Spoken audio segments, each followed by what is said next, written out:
कौशल्या के सामने जब चतुर्भुज रूप धारण करे, कौशल्या अम्बा के सामने जब चतुर्भुज रूप धारण किए नारायण खड़े हैं और माता स्तुति कर रही है, तो भगवान ने कहा अरे आप भी स्तुति करेंगी मेरी, कम से कम आप तो मेरी स्तुति मत करिए। तो माता ने कहा आप बड़े बनकर रहेंगे तो आपकी स्तुति होगी। यदि आपको प्रेम चाहिए, यदि आप मेरी वात्सल्य धारा में स्नान करना चाहते हैं तो फिर छोटे हो जाइए। सुन बचन सुजाना रुदन ठाना, हुए बालक सुरभूपा। फिर माँ ने नहला दिया भगवान को अपनी वात्सल्य धारा से, तुष्ट पुष्ट कर दिया प्रभु को। ठीक ऐसे ही मैं निवेदन ये कर रहा था कि इस उद्धव और गोपी के संवाद के मूल में एक घटना है जिस पर दृष्टि नहीं जाती, और वो घटना क्या है कि भगवान भेज रहे हैं उद्धव को। उद्धव पर कृपा तो करनी है, लेकिन कहीं श्री कृष्ण भी व्याकुल हैं। आज मैं स्मरण दिलाऊं आपको, आरंभ में जब मैंने कहा कि आप और मैं प्रार्थना न करें, क्योंकि हमारी प्रार्थनाओं के शोर में, हमारी ही स्तुतियों के शोर में कई बार हम उसकी पुकार सुन नहीं पाते। आप न पुकारे तो मौन हो जाइए, उसकी पुकार है तो सतत आ रही है। जब श्वास दिए उसने तो वो नाम तो उसने आपको अवसर दिया है भजन का, सुमिरन का। सांस कुछ और नहीं है, सांस सुमिरन का अवसर है। आप मैंने कहा ना, आप अपने गणित से इसका कुछ भी मोल लगाइए, इसका कुछ भी हिसाब लगाइए, पर मेरी दृष्टि से सांस कुछ और नहीं, ये आती जाती सांस सुमिरन का अवसर है। अब समझ लें तो ये सुमिरन का अवसर है, और उसे मिला है जिसे उसने पुकारा है, जिसे वो पुकार रहा है। जो मनुष्य हुआ है अर्थात वो कृपा पात्र है, उस पर कृपा दृष्टि पड़ी है, तो ये देह मिला, ये देव दुर्लभ संयोग बना है। और मैं तो अभी कुछ दिन पहले जब महाप्रभु का प्राकट्य उत्सव हो रहा था, तो मैंने व्यासपीठ से निवेदन किया कि जैसे बीज का ढेर बड़ा होता है और किसान मुट्ठी में भर लेता है कुछ बीजों को भूमि में बोने के लिए, कुछ बीजों को किसान मुट्ठी में भर लेता है, ऐसे आप और मैं जितने लोग यहाँ बैठे हैं ना, कम से कम आप और मैं तो ये विश्वास रखें कि उस किसान ने हमको तो मुट्ठी में ले लिया है, तभी तो आप और हम यहाँ पर आए हैं। आप और मैं तो मुट्ठी में आ गए हैं, जिसे वो किसी भी क्षण डाल देगा अंकुरित होने के लिए। तो अवसर है ये सुमिरन का। थोड़े से मौन होंगे तो आपको वो पुकार सुनाई देगी, थोड़ी सी मन में संकल्पों की, विचारों की भीड़ कम होगी तो आप सुन पाएंगे, आप थोड़ा समझ पाएंगे जीवन का वस्तुतः अर्थ क्या है, क्या क्या जीवन रूपी अवसर क्यों दिया गया है आपको। फिर आपको समझ में आएगा कि कुछ पाना शेष रह गया। आपने भले सब कुछ पा लिया यहाँ, लेकिन कुछ पाना शेष रह गया, अभी आप प्रेम से परिचित नहीं हुए। तो भगवान ने दोनों कार्य किए। एक तो भगवान ने उद्धव पर कृपा की कि उद्धव ज्ञानी है, ये मेरे ऐश्वर्य से परिचित है, लेकिन मेरा एक मधुर स्वरूप भी है। और वस्तुतः भगवान का जो विशुद्ध स्वरूप है, गीता में भगवान ने संकेत किया है कि अर्जुन सब मुझ में है, मैं सब में हूं, लेकिन मेरा एक रूप ऐसा भी है जो इन सबसे बिलग है। और वो कौन सा रूप है जो भगवान ने शास्त्रों में संकेत किया, अहम वृंदावनम परित्यज्य पादमेकम न गच्छति। मेरा एक वो प्रेमी स्वरूप है जहां मैं केवल अपने भक्तों के प्रेम का उत्तर देता हूं, जहां मैं केवल प्रेम की भाषा बोलता हूं, समझता हूं, प्रेम ही आरोगता हूं, प्रेम ही बांटता हूं। महाप्रभु सुधा निधि में संकेत करते हैं श्री ठाकुर जी के उस विशुद्ध स्वरूप का, श्री कृष्ण के उस विशुद्ध स्वरूप का। दूरे सृष्टि वार्ता न कलयति मनांग नारदादीन स्वभक्ता न श्रीदामाद्य ही सुहृद न मिलती हरति स्नेह वृद्धिम स्वपित्रो। जहां वो और कुछ नहीं करते, जहां केवल एक प्रेम की चर्चा है, केवल एक प्रेम का प्रसाद है, जहां केवल प्रेम की ही बात होती है, एक विशुद्ध स्वरूप वो भी है। तो अभी उद्धव उससे परिचित नहीं है। सहसा एक मौज उठी श्री कृष्ण के मन में कि क्यों ना उद्धव को उससे परिचय कराया जाए। अच्छा, फिर इस संदेश में एक और संदेश छिपा है कि अगर परिचय कराना था तो श्री ठाकुर जी स्वयं प्रेम स्वरूप हैं, वो स्वयं सच्चिदानंद घन है, क्यों श्री कृष्ण ने ही परिचय नहीं करा दिया। पर गोपी के पास में भेजकर श्री कृष्ण ने आपको, मुझे इस जीव मात्र को यह संकेत दिया कि अहम भक्त पराधीन, मैं तीनों लोगों का ऐश्वर्य अपनी कृपा से दे सकता हूं, लेकिन यदि मुझे प्रेम का दान करना होता है तो मैं विवश हूं, मौन हो जाता हूं। फिर उसके लिए मुझे अपने भक्तों के अधीन होना पड़ता है। मेरे भक्त जिस पर कृपा करते हैं, प्रेमी जिस पर अनुग्रह करता है, नैन निकट काजर लसै पे दर्पण दिखला है, वो आपके कितना निकट है।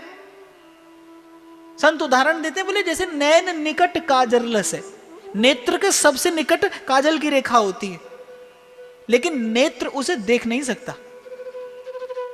वो जो आपके नेत्र के सर्वथा निकट है, लेकिन आपका नेत्र उसे देख नहीं पाएगा, उसे देखने के लिए दर्पण चाहिए। ठीक ऐसे ही जैसे महाराज कहते हैं, सर्वनिवासी सदा अलेपा सोए संग समाय। कितना निकट, पूप माही जो बास बसत है, मुकुर माही जो छाई, तैसे ही हरि बसे निरंतर, घट ही खोजो भाई। इतना निकट, लेकिन संत रूपी दर्पण के बिना उसे देखा नहीं जा सकता। भक्त रूपी दर्पण के बिना उसका अपने ही जीवन में दर्शन नहीं होता। और या फिर ऐसा भी कह दें कि उद्धव को गोपी के पास में भेजकर भगवान ने मानो घोषणा कर दी कि यदि मेरे अनुराग की इच्छा है, मेरे प्रेम की इच्छा है, तो सीधे सीधे किसी प्रेमी की शरण ग्रहण करिए। उद्धव ने पूछा, बोले आप सच्चिदानंद हैं, आपके लिए संसार रोता है, आपके अभाव में सब रोते हैं, आप किसके लिए रोते हैं? आप आत्माराम पूर्ण काम अच्युत सदैव अपने निजानंद में अपने स्व रूप में स्थित रहने वाले, आप क्यों रोते हैं? और आप जानते हैं भगवान ने क्या उत्तर दिया?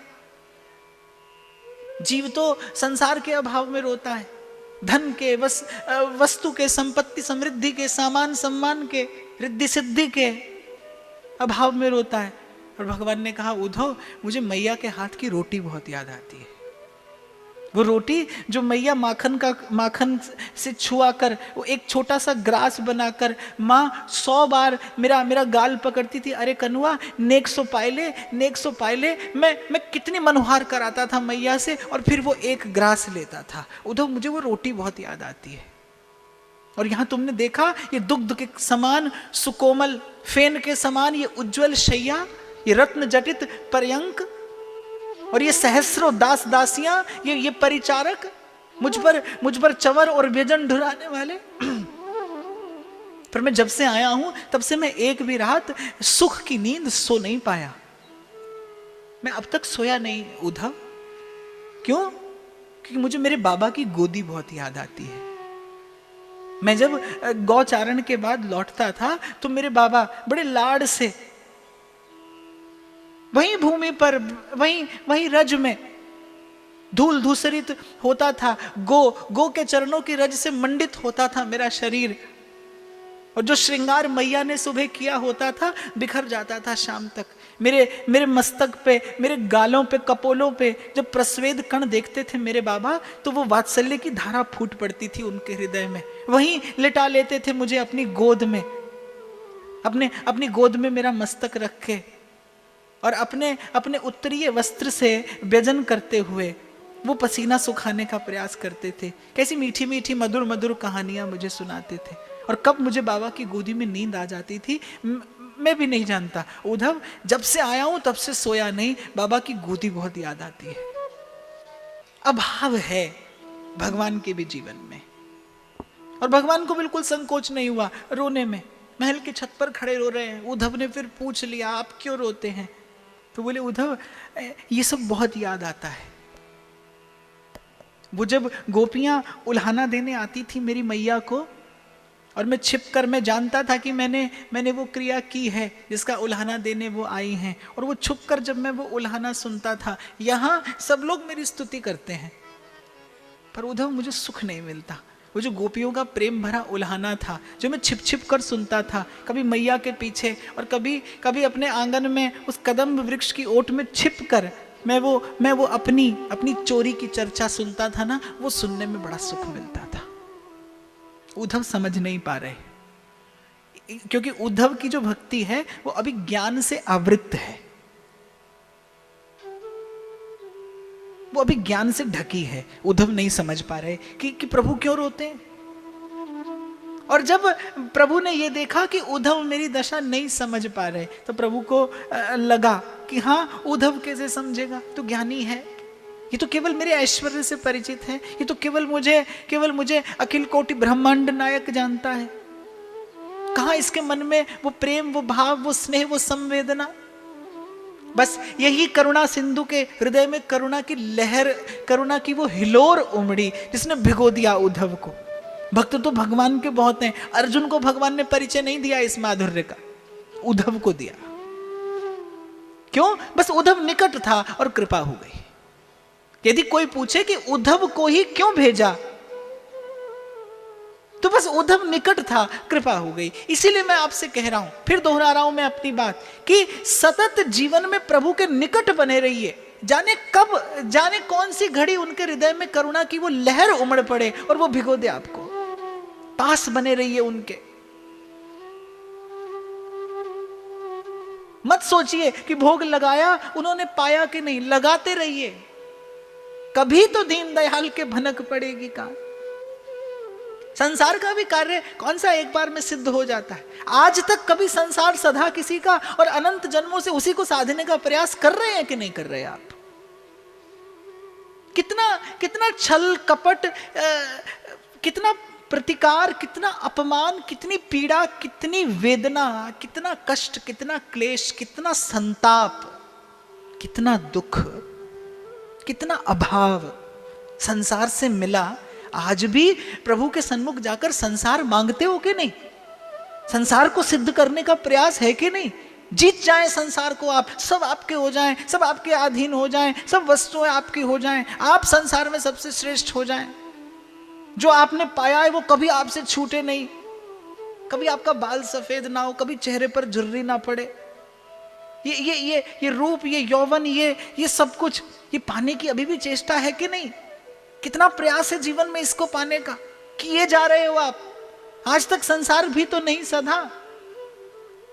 और जब आप प्रभु को भोग लगाते हो तो आपका मन आपसे हिसाब मांगता है कि भोग लगाया, पाया कि नहीं।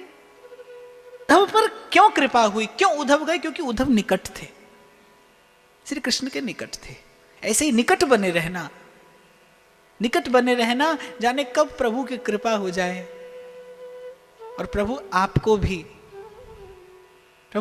भी गोपी जैसे किसी भक्त के निकट भेज दें, जहां जाकर जिसके भाव का दर्शन करके, जिसके प्रेम की अनुभूति पाकर आप सदा सदा के लिए यल्लब्धवा पुमान अमृतो भवति सिद्धो भवति तृप्तो भवति। जिसके प्रेम का, जिसकी भाव माधुरी का दर्शन मात्र करके आप भी तृप्त हो जाए। तो सब कुछ होते हुए भी प्रेम का अभाव भगवान को भी खटकता है। उस अभाव की पूर्ति के लिए भगवान ने भेजा उद्धव को। दूसरी, उद्धव पर कृपा। और तीसरा, भक्त के असमूर्त स्वरूप की प्रतिष्ठा, अपने मुख से कहे हुए इस सिद्धांत की प्रतिष्ठा कि अहम भक्त पराधीन, मेरी प्राप्ति मेरे द्वारा नहीं, केवल मेरे भक्त के द्वारा संभव है। मेरी प्राप्ति, मेरे प्रेम की प्राप्ति मेरी कृपा से नहीं, मेरे भक्त की कृपा से संभव है। और एक और छोटी सी बात जो मुझे समझ में आती है, वो ये कि गोपी के प्रेम को समझने के लिए, क्योंकि उद्धव इतना तो जानते हैं कि श्री कृष्ण परम तत्व हैं, श्री कृष्ण सर्वश्रेष्ठ हैं, श्री कृष्ण सर्वात्मना हैं, श्री कृष्ण सर्व अंतर्यामी हैं, श्री कृष्ण सर्वाधार हैं, वो सर्वेश्वर हैं, वो जगन नियंता हैं, जगन्नाथ हैं। गोपी के प्रेम को समझने के लिए उद्धव का ज्ञान आवश्यक है। जब उद्धव रूपी ज्ञान की सिद्धि होती है, तब श्री कृष्ण कृपा करके फिर गोपी रूपी किसी प्रेमी की शरण में भेजते हैं। इसे कहते हैं प्रतीति की प्रीति से प्रीति तक की यात्रा। उद्धव श्री कृष्ण के स्वरूप की प्रतीति है, गोपी श्री कृष्ण की प्रीति है, और ये उद्धव और गोपी का संवाद क्या है? ये प्रतीति की प्रीति तक यात्रा है। ये यात्रा है प्रतीति से प्रीति की ओर। ये यात्रा है कि प्रतीति, केवल प्रतीति अपूर्ण है, प्रतीति जब प्रीति से युक्त होती है तो पूर्ण होती है। उद्धव जानते हैं श्री कृष्ण सर्वस्व हैं। उद्धव जानते हैं श्री कृष्ण के अतिरिक्त कुछ नहीं है। उद्धव जानते हैं कि कण कण श्री कृष्ण की सत्ता से स्पंदन युक्त है। इस कण कण में जो चेतना है वो चेतना श्री कृष्ण के अतिरिक्त कुछ नहीं है। लेकिन उद्धव केवल जानते हैं, उद्धव को अनुभूति है, उद्धव को उस रस की उपलब्धि नहीं है, उद्धव को उस रस का अभी आस्वादन नहीं हुआ, अनुभूति अपूर्ण है। अब आप जान लीजिए सब और भगवान है, लेकिन इससे मन की भूख मिटने वाली नहीं है। केवल जानने से मन की भूख मिटने वाली नहीं है। तो उद्धव क्या है? उद्धव प्रतीति है, गोपी प्रीति है, और गोपी प्रतीति युक्त प्रीति है। उद्धव प्रीति रहित प्रतीति है और गोपी प्रतीति युक्त प्रीति है। अब थोड़ी देर पहले मैंने आपसे कहा था कि आदर हो, प्रेम न हो, यह संभव है। उद्धव की भाव दशा में यही दर्शन हो रहा है। वहां श्री कृष्ण के प्रति अगाध आदर है, श्री कृष्ण के प्रति अपरिमित श्रद्धा है, अद्भुत आदर है उद्धव के मन में श्री कृष्ण के प्रति। प्रेम न हो, आदर हो, यह संभव है, लेकिन प्रेम हो और आदर न हो यह संभव नहीं है। गोपी के मन में, गोपी जानती है श्री कृष्ण कौन है, तभी गोपी ने गाया था गोपी गीत में, न खलु गोपिका नंदनो भवान अखिल देहिना अंतरात्म। जब आधी रात के समय भगवान ने कहा कि अरे क्यों आ गई यहां पर? बोली तुमने बुलाया? अच्छा मैंने बुलाया तो अब लौट जाओ। क्या इस प्रकार शोभा देता है कुल की कुलीन स्त्रियों को आधी रात किसी पर पुरुष के निकट आना? तो गोपी ने कहा अरे आप तो तीनों लोकों में जगत गुरु कहते हैं और ये कैसी भूली भूली सी बात करते हैं। भगवान ने कहा हमको भूला भूला कह रही हो? बोली बिल्कुल। तो भगवान ने कहा ऐसी कौन सी बात कह दी हमने? आप कह रहे हो कि हम आधी रात पर पुरुष के निकट आई हैं। हम जानती हैं हम आधी रात किसी पर पुरुष के निकट नहीं बल्कि परम पुरुष के निकट आई हैं। हम जानती हैं, गोपी जानती है, इसीलिए गोपी की जो प्रीति है वो प्रतीति युक्त प्रीति है। कृष्ण गोविंद गोविंद गोपाल नंदलाल। उद्धव समझे नहीं, उद्धव समझे नहीं। अभी उद्धव नाम जपते हैं, उद्धव नाम जपते हैं और गोपी गीत गाती है। जपने में और गीत गाने में भेद है। जप एक बड़ी गंभीर अवस्था है, उसमें विधि है, उसमें निषेध है। आप कैसे भी उल्टा सीधा बैठकर जप नहीं कर सकते, उसमें विधि है, उसमें आपको आसन साधना पड़ेगा, उसमें नियम है। आप ऐसे ही अशुद्ध मुख बैठकर जप नहीं कर सकते। अरे माला को दूसरी उंगली छू जाए तो जप में विघ्न होता है। और सुमेरु लांग जाने से तो कितने लोग डरते हैं, तो उसमें तो झंझट है। पर गोपी तो गीत गाती है, गोपी गीत गाती है। गाया गाया हरि गुण गाया, गाया गाया हरि गुण गाया, गाया गाया हरि गुण गाया, काल व्याल सोबाजी। गोपी की भाव भावना सहजता के धरातल पर प्रफुल्लित हुई है। जप से क्षमता का विकास होता है। जब आप नाम जपते हैं तो आपके भीतर आपकी क्षमताओं का विकास होता है। जप आपको ऊंचा उठाता है और प्रेम का गाया गीत वो आपको कहीं गहन गंभीर समुद्र के किसी तल तक ले जाता है। और जिसने पाया है उसने ये नहीं कहा कि ऊंचे उठिए और पाइए, उसने तो ये कहा जिन खोजा तिन पाइया गहरे पानी बैठ। प्रेम आपको किसी गहन गंभीर भाव भूमिका में ले जाता है। उद्धव कृष्ण का नाम तो जपते हैं, लेकिन उद्धव के नाम जप में, उद्धव के नाम जप में श्रद्धा है, उद्धव के नाम जप में सत्कार है, उद्धव के नाम जप में बड़ा आदर है, उद्धव के नाम जप में विनय है, लेकिन उद्धव के नाम जप में वो प्रीति नहीं है, उद्धव के नाम जप में वो प्रणय नहीं है। जिसके आ जाने के बाद नाम शुद्ध है या अशुद्ध इस भाव की भी चिंता नहीं रहती। जो भगवत तत्व है वो ग्राहक है केवल भाव का। गौतम बुद्ध के जीवन की एक घटना आपको सुनाता हूं कि बुद्ध के अंतिम समय से कुछ पहले वो नित्य भिक्षा करते थे, और एक बार उनको किसी दरिद्र व्यक्ति ने भिक्षा में बड़े प्रेम में भरकर पात्र में वो वस्तु दी जो बुद्ध के स्वास्थ्य के अनुकूल नहीं थी, और बुद्ध को वो वस्तु इतनी कष्टकारी हुई कि उसी वस्तु को खाने के कारण बुद्ध के प्राण संकट में पड़ गए। लेकिन बड़े प्रेम में और बड़े भाव में भरकर उस दरिद्र से, उस भोले भाले व्यक्ति ने बुद्ध को वो वस्तु दे दी, और बुद्ध ने वो वस्तु भिक्षा में मिली पाली। तो शिष्य कहने लगे, तथागत आप जानते थे कि उस वस्तु से आपको भयंकर पीड़ा हो सकती है, भयंकर कष्ट हो सकता है, क्यों आपने वो वस्तु पाई? क्यों आपने त्याग नहीं कर दिया उस वस्तु का भिक्षा में मिलने के बाद? ध्यान से सुनना, बड़ी पते की बात भगवान बुद्ध ने कही अपने शिष्यों से कि तुम्हारे लिए पात्र में कोई वस्तु भरकर लाया था और मेरे लिए पात्र में प्रेम भरा आया था। वस्तु का परित्याग तो कर सकता था, प्रेम का परित्याग कैसे कर देता? मैंने वस्तु नहीं पाई, मैंने तो उसका दिया हुआ प्रेम पाया है। प्रेम की ग्राहकता है उस भगवत तत्व में। उसे उसी की भूख लगती है, वो उसी को प्राप्त भी करता है, उसी को पाता भी है। और जैसे मैंने अभी कहा कि लौन बिना सब फीक, और अगर उस भाव का अभाव है तो फिर कोरा परिश्रम है। तो उद्धव नाम जपते हैं और गोपी प्रेम में भरकर उसे गुनगुनाती है। और आप, मुझे ऐसा लगता है, आप कभी अपने जीवन की किसी सहज भाव भावना का चिंतन यदि करें तो आपके जीवन में जो जप है, जीवन में जब कोई बड़ा हर्ष और उल्लास का अवसर आता है तो आपके जीवन में सहज जप होता है या आपके जीवन में सहज नृत्य और संगीत होता है? जब आपके जीवन में उल्लास होता है, जब आप प्रेम में उल्लास में भरे होते हैं, तब उस समय जप अच्छा नहीं लगता। उस समय तो नृत्य है, उस समय तो गीत है, उस समय तो उल्लास और आनंद है। आनंद कंद जब ब्रज में प्रकट हुए, उस दिन से जो नृत्य और गीत आरंभ हुआ ब्रज में, वो अद्यावधि चल रहा है।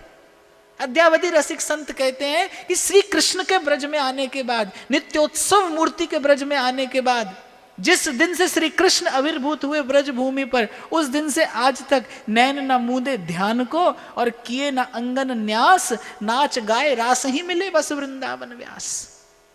नृत्य संगीत उत्सव यही ब्रज की उपासना हो गया।